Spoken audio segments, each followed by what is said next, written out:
What's going on, guys, and welcome back to the Edison Club. Today I'm bringing you my replay from the Edison War League against opponent Soul, and Soul is going to be on Diva Zombie and I'm going to be naturally on Lightsworn. So we're going to go over this and kind of see what I did wrong, see if there's anything that could be done better, and yeah, I always like to go and review my replays, see what I did wrong. So guys, before we get started here, as always, please make sure that you like, share, comment, and subscribe. Really just motivates me to keep getting better at content creation as well as getting better at the game in general. So it's really awesome when you guys hit that button. So without further ado, let's jump into this replay here. Soul's going to be taken first. I do lose the die roll. We're going to go over opening hands. And you're going to see right off the bat, his opening hand is crack. He has Goblin Zombie, Gores, Trap Dust Shoot, Reaper, Wind Blast, Sangan. And my hand is not nearly as good here. So he's going to choose to set Goblin Zombie, set Dust Shoot, and pass. He does not Dust Shoot in the standby phase. He chooses to hold it, which sometimes is appropriate.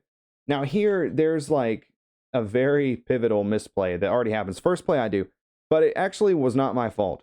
So you're going to see that I activate Solar Recharge, and I am sitting here clicking on this Garoth in my hand. Click, click, click, click, click. And then for some reason, I hit Shuffle Hand, and I click on it again. Now, the screen has not changed. The lineup of cards is exactly the same here, okay? Well, DB was lagging. Maybe it was my computer lagging, I'm not sure. So I guess when I shuffled the hand and then clicked to Graveyard, Celestia is actually where Graganith was. So you're going to see that this gets pitched. It didn't even shuffle the hand. I don't know. I've never seen anything like this happen on Dueling Book before. My whole screen went like halfway black. It was very, very weird.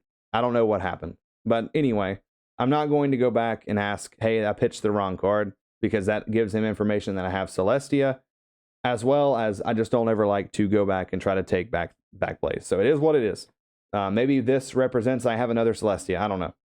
But we're going to draw Wolf, draw Arcus, mill Honest, and we're also going to mill Celestia, which kind of sucks, because now it's even more unlikely that we have multiple Celestias in our hand.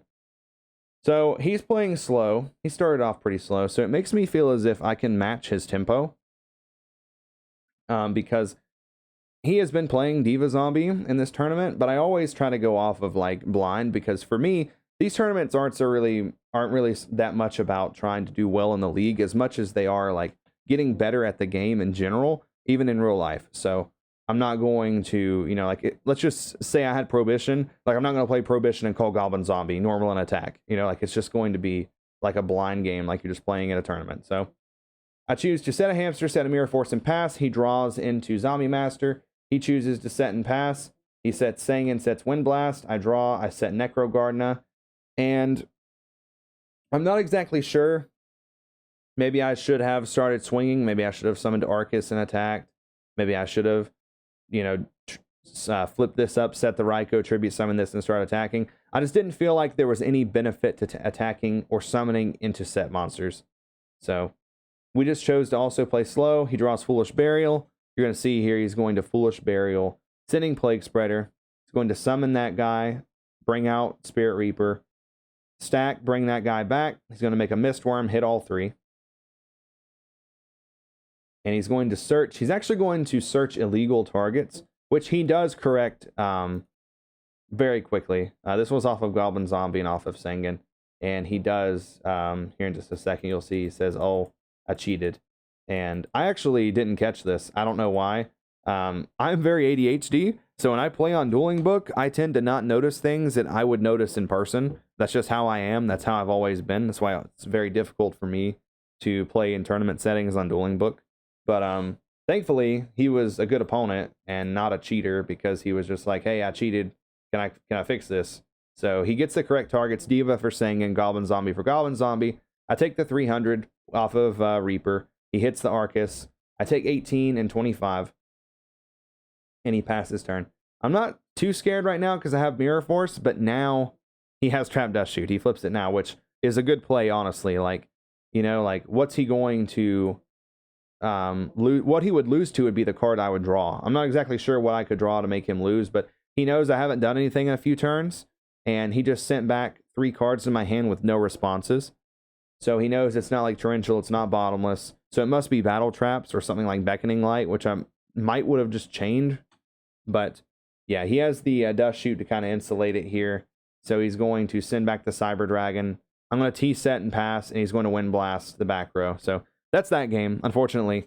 He drew pretty nuts, but I'm going to go first here. So opening hands in game 2, JD, Raikou, Vortex, Arcus, Plague Spreader, Jane. He has Brain Control, Zombie Master, Judgment, Goblin Zombie, and Pyramid Turtle. So I'm going to go over my thought process here. This is really important. Sometimes in games 2 and 3, I will choose to priority milling cards and setting up JD over trying to set up stuff like interactions like Raikou. Not so much against zombies, but against things like Vayu or Monarchs. You can't exactly take Raikou out against Monarchs. So I'll leave this guy in because he gets over Vanity's Fiend. It's very important.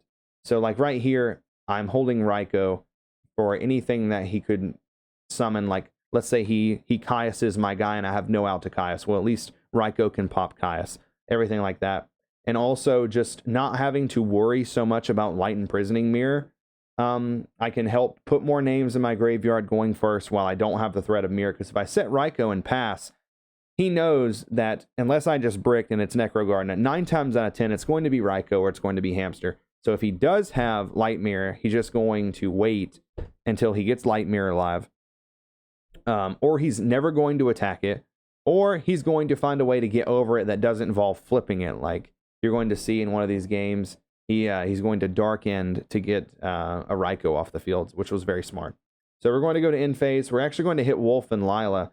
So now my thinking here is we actually are in a pretty good spot. We have access to 3 names. We have Jane, Wolf, and Lila. And we can get the 4th name with Lightning Vortex, which is really nice. But he has Caius and Brain Control, which is just the Wombo combo, which he's immediately going to slam. So he's going to go Brain Con, take the Wolf, tribute the Wolf for Caius, banish my guy, punch me for 2,400. He's going to debate a minute whether or not he wants to set Judgment, chooses not to.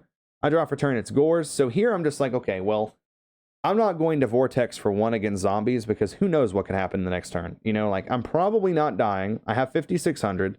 All he has is a Caius. Worst case scenario, he tributes over Caius for a 2nd Caius, banishes my guy, gets hit with Gores. So I just feel like I'm going to try to wait and get as much value out of this Vortex as I can. He picks up Deep Sea Diva for turn. So he goes Diva into Diva, and he's going to Synchro off into the Dark End I was talking about, send my Raikou, punch for 21. I'm going to Gores here, summon my Gores token. Now he's going to set Judgment and pass. I went back and forth for a few minutes here on what I wanted to do this turn. But sometimes with Solar Recharge, I want to just go ahead and fire this first. So if I draw something like Necrogardener, I can go ahead and just pitch it off of the Vortex versus like not having a way to get rid of it. So you're going to see that's what we do here. I go here, pitch. He Solemn Judgments, which I mean, I can't really blame him for doing that. Like sometimes this would just be game. He's not currently threatened by JD. I only have... Never mind. I thought this was another wolf. He is currently threatened by JD. Maybe he just wanted to try to prevent me from getting deeper for Judgment Dragon. I'm not sure. But he did go ahead and Judgment that. And it's just a, you know, it's just a medical, or not a medical call. It's just a call that you make in the game. You know, you could Judgment there and I just scoop the game because I needed to dig deeper. Or you could Judgment there and then I summon Judgment Dragon. So it's just a 50-50. And you're going to see game 2 and 3 really is just filled full of 50-50. So naturally here, he's going to pay half his life. We're going to Lightning Vortex the Plague Spreader. We're going to kill both cards. We're going to switch our Gores token and our Gores to attack and summon JD. And like, if you got Gores, you got Gores. I'm going to nuke the board if you got it. So we end up taking game 2. Game 3 is pretty wild as well. So opening hands in game 3, he has BrainCon and Caius again. And Caius. So his hand is actually not fantastic. It's actually not fantastic. It's very reactive instead of being like so much proactive, but he does have MST, which maybe he kept this in because he thought maybe I would put in like Shadow Mirror or something. He did also see me playing Mirror Force, so maybe he just wanted to keep this in for his push turn. He didn't have to worry about Mirror Force, but he has MST, Crow, Plague, Light Imprisoning Mirror, Caius, and Brain Control. We have Super Nimble Mega Hamster, Card Trooper, Ryko, Jane, and Breaker. So he's going to just set Light Mirror and pass. And I thought here for a few minutes, what's the best play here? Am I going to set? Am I going to summon? And I kind of felt like Breaker's probably never getting more value than Breaker's getting right now. So you're going to see that we just summon out the Breaker, get the counter. And in my eyes, it's never worth it to risk your Breaker getting Mirror Forced or Deprisoned. If it's like this scenario, it's one card. It's just never worth it for 300 life, especially, you know, like this early on. If he was at 1900, then maybe I would just shoot and go for it, honestly. But this early on, I would rather just have the body. So I go Breaker effect. We're going to go ahead and break his Light Mirror. We're going to punch for 16. I'm not too scared about Gores because I do have Lightning Vortex to answer if I have to. But I pass. He goes Brain Con, take Breaker, normal summon Plague Spreader, make Goyo, hit for 28. Set MST, and pass. I pick up JD for turn. Unfortunately, I'm going to have to go ahead and Lightning Vortex this guy because I just need to get rid of him. Maybe there was a world where I could have just set Ryko, but I wanted to start pressuring him, so I went ahead and got rid of it and summoned Jane, put him down 1800 more. I always say in Lightsworn, it's really important to get your opponent to this life point line. Below 4K means pretty much Judgment Dragon paired with any normal summon is just game over. So that's always my main goal when I play this deck, is to get you below 4,000. Getting you below 3,000 is even better because then Judgment Dragon by himself is just game. But that's why I did things like attacking with the Breaker first, getting in for 16. Now I'm getting in with Jane. So in phase, I'm going to hit 2 spells and traps. Unfortunately, he's going to go stack for Plague Spreader, tribute for Caius, hit my guy, hit me for 2,400. He's going to pass turn here. I choose to just set Hamster and pass. He picks up my body he stacked. He passes. I set Card Trooper because I feel as if at this point in the game, Card Trooper is not getting me any more advantage because I don't want to just summon Trooper and then it end up getting ran over and me taking a lot of, like right here, I'm going to take 2,000 if he runs over unless I choose to just crash myself to get the extra draw. And maybe there's a world where that is the correct play. He attacks, I draw, it's Cyber Dragon. He attacks a Goblin, it's Hamster. He's going to take some damage. I set a Ryko, he passes. Now right here, you're going to see another game-breaking 50-50, honestly. So I flip over Ryko, and I already decide that I'm going to go ahead and start getting rid of back row because I do have Plague Spreader. Or I'm sorry, I don't have Plague Spreader yet. You'll see in a second. I'm going to have Plague Spreader. I'm going to go ahead and start getting rid of back row. And maybe this actually wasn't right. Maybe I should have just popped the Caius because my hand pre-mill doesn't really deal with Caius. So maybe that's one of the nice things about going back and watching these replays over is what was threatening me. And at this point, it definitely was the Caius. Like I can kind of answer the Goblin Zombie. Like I can crash, I can tribute summon, I can Foolish Burial a Wolf, but I don't really have anything that answers this guy. So my thought at this point in the game, now knowing what we know, is I need to try to set up Judgment Dragon. So we have access to 2 names in Grave, that being Arcus and Aaron. We need to get 2 more to make this guy alive. So there's a couple ways we can do it. We can Foolish Burial and get a name. Here I'm kind of thinking about stacking for Plague, making a Stardust, so when I make my push, if he has Torrential, or if he has Bottomless, or Starlight Road or something, I can negate it with Stardust Dragon. So you're going to see right here, I'm going to go Plague Spreader effect, stack a Cyber Dragon, and I'm actually not sure why I stacked the Cyber Dragon instead of the Wolf. I think that maybe going through my head was like, I could draw Solar Recharge, you know, the following turn I want to keep a target in my hand, because like double Cyber Dragon doesn't really do anything. So we're going to Foolish Burial to get the 3rd name, and then here we're going to Tribute Summon Cyber Dragon to get the 4th name. So our special JD, we use effect, pay 1,000, he chains my body, blows up Judgment Dragon, he takes 15, I attack for 1,000 off of this guy. And I actually don't know did he take the right amount of damage? It says that he lost 700. So I actually think that he should have taken a little bit more. He subtracted 700. He took 1,500 off of my body and then subtracted 700 from this. It actually should have been 1,000. So he would have been at 600 instead of 900. But so anyway, he grabs Goblin Zombie off of Goblin Zombie. He picks up Starlight Road for turn. So his board actually still just isn't that great. Like, he's probably in more of a winning position than I am currently.